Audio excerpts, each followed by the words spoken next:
Hello, everyone, and welcome back to a new episode of Inspector Claim Talk with the preeminent litigator in the home inspector industry, the one and only Joe Denneler. Joe, we've got a great topic that we're talking about today, and that is home inspectors reporting commonly encountered dangerous conditions and hazardous materials. Let's talk about that. How common is this, and how are they supposed to report it? It's very common. Generally speaking, inspectors are likely to encounter a system or component or a condition of the property that's dangerous when they get there. In fact, they should assume it. And so it happens very often that an inspector will come to a home and find that there's a particular system or component that can't be inspected. And we're going to talk about those situations and how to report them, how to convey that important information to the client. We're also going to talk about hazardous conditions and hazardous materials that the inspectors might come upon during a routine inspection. And we're going to talk about how to report those. And keep in mind throughout the conversation, you as a home inspector are only obligated to perform the inspection to the standards and practices you agreed with your client that you would use to do the inspection. So you could be using the INTRNACHI standards of practice, or if you're in a state that's regulated, you would be using the state-specific standards of practice, and you're never obligated to go above and beyond them.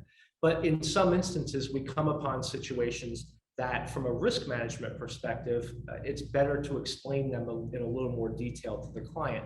And so we're going to talk first about these dangerous conditions that the inspectors come upon. And when I say dangerous, I mean usually dangerous to them, or that could cause damage to the property they're inspecting. And that's a perfect segue to my next question, which is, what are some of the common dangerous conditions that are related to inspector safety? Well, generally we see 3 to 4 types. Confined space issues are a big item and a big safety issue with inspectors.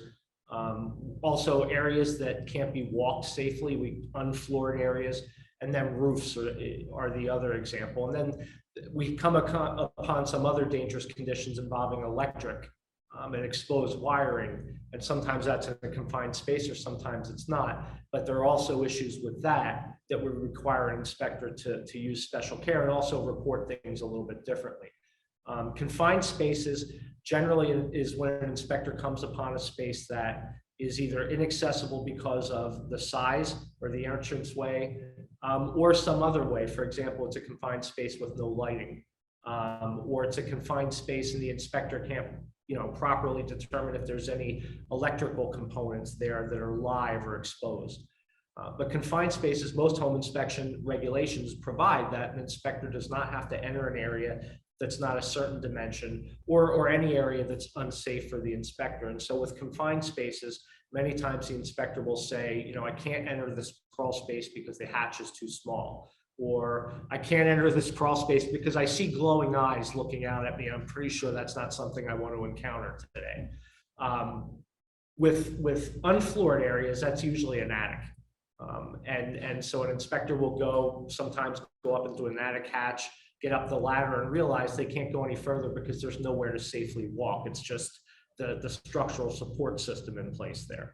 And so the inspector would then have to say, I can't inspect the attic. And then roofs, that's a relatively easy one to understand. That in climbing any roof can be dangerous. And so most of the home inspection standards of practice don't require an inspector to climb a roof. They can inspect it from other means, like standing on the ground with binoculars or access from a window. Many inspectors use drones now, but some inspectors still like to climb the roof and be able to eyeball the systems and components and see what's going on there. If the roof is unsafe, then you're going to tell the client, I can't climb the roof today, and here's why. Now, it may be because of a weather event. It may be the make of the roof covering, like slate, is too slippery. Or it could be that the roof is designed in such a way that it's unsafe to walk from point to point. Whatever the situation may be, you have to tell the client you didn't inspect that system and the reason why. That's the common theme throughout all the regulations is, it's okay. You, the inspector, can definitely tell the client this was unsafe and therefore I didn't do it, but you have to tell the client the systems and components you did not inspect as a result of that. And so from a risk management standpoint, in an example, let's say an attic where an inspector goes up and realizes they can't walk the attic or inspect, but they find that a piece of the heating and cooling system, one of the components, the air handler usually is up in the attic. Now, normally that's a component of the heating and cooling system that the inspector is going to inspect in the normal course, but now they can't because they can't get to it. So it's not enough for the inspector to say, I couldn't inspect the attic because it was unfloored. The inspector also needs to tell the client, well, here's the system or component that I couldn't get to as a result. Because that way they know it's important that somebody get up there, not just because you didn't see the attic layout, but because you couldn't inspect a significant component of a system that people need to live in the property. And so you need to make sure in any situation where you're not inspecting an area of the home due to a dangerous condition, that your client understands that you didn't do it, the reason why you didn't do it, and the things that you couldn't inspect as a result. And then I would add, and also always tell your client of the need to have that area accessed or inspected prior to the end of their inspection period in their agreement of sale for the property. So how does an inspector effectively report the existence of the condition and its effect on the inspection? So for example, the inspector could say, let's use the attic example, because that's a pretty good example. The inspector could say, I did not access the attic area because there was no flooring, and I was unable to safely traverse the attic area to get to the air handler, for example. As a result, I could not inspect the air handler. You should have someone access this air handler prior to the end of your inspection contingency period to inspect it and advise whether or not there is a material defect in that component. That's the very clear way. And look, the beauty of the English language is there's many ways to say things.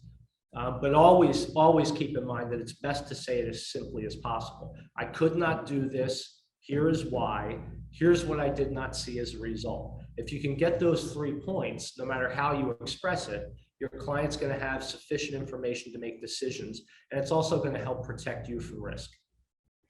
Who decides whether a particular condition or situation is too dangerous, Joe? The inspector, nobody else. Don't ever let somebody else tell you, well, you said this was unsafe, but you should have accessed it anyway. In 22 years of litigation and many years during that time period representing home inspectors, I've never seen a claim survive where they say, well, I know you told me it was unsafe and you couldn't get there and what you couldn't inspect, but it was safe and you should have went there. That claim never passes muster, but it's all based on how well you report that situation. That's how you avoid the claim. And so the inspector has to say, here's why I couldn't do this. But the inspector is always the ultimate arbiter of their safety on the job.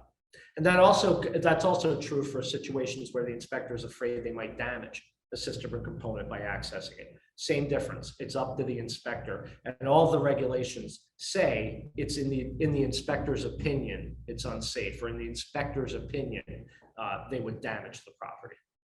Joe, are inspectors generally required to inspect for or report the existence of hazardous materials in the soil, the water, air, or even the building materials? No, for the most part, no. There are a couple of states that do require the inspector to identify possible mold conditions and report them. Now, there are some states that have regulations, but they only state what the inspector has to do and they don't contain any real exclusions. So there's a couple places you're going to look for those. First and foremost, let's say you're in a state that's unregulated. Hopefully you're using the INRNACI standards. At that point, then you're going to cite those in your agreement. And what the standards you cite in your agreement are going to control that situation. Now, if you're in a state that's regulated, you're going to say you're going to do it based on that state's regulations. And so the state might not have said, here's all the things you don't have to do. In some of those statutes, it just says the inspector can agree in writing to exclude certain things from the scope of work. So you need to make sure that your agreement is up to snuff in terms of excluding all these conditions, unless it's something you actually do. But generally speaking, inspectors don't. But here's the rub. Most of the standards say the inspector doesn't have to identify or report on mold, mildew, fungus, anything like that, biological activity. But many inspectors walk into a house and staring them in the face on the basement wall is mold, or what looks like mold. And for years, inspectors have been taught, you're not a specialist, you're not there, you're not qualified to identify whether that's mold or not, you're not taking a test.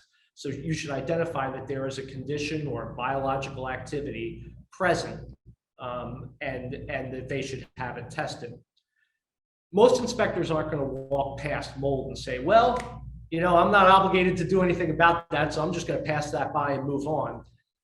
That's not how it works. What generally happens is the inspector is going to say, I see a stain here. It may be mold or it may be biological activity. You should have it inspected, or you should have it tested, or you should inquire of the seller whether they're aware of the condition and what it is.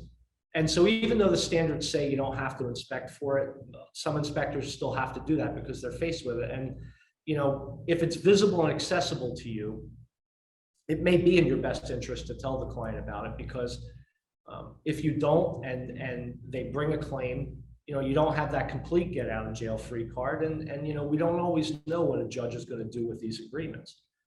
So I would say to you, if it's there and it's visible and it appears to be what it appears to be, you might suggest to the client that you saw it and have them evaluate it. And that goes for mold.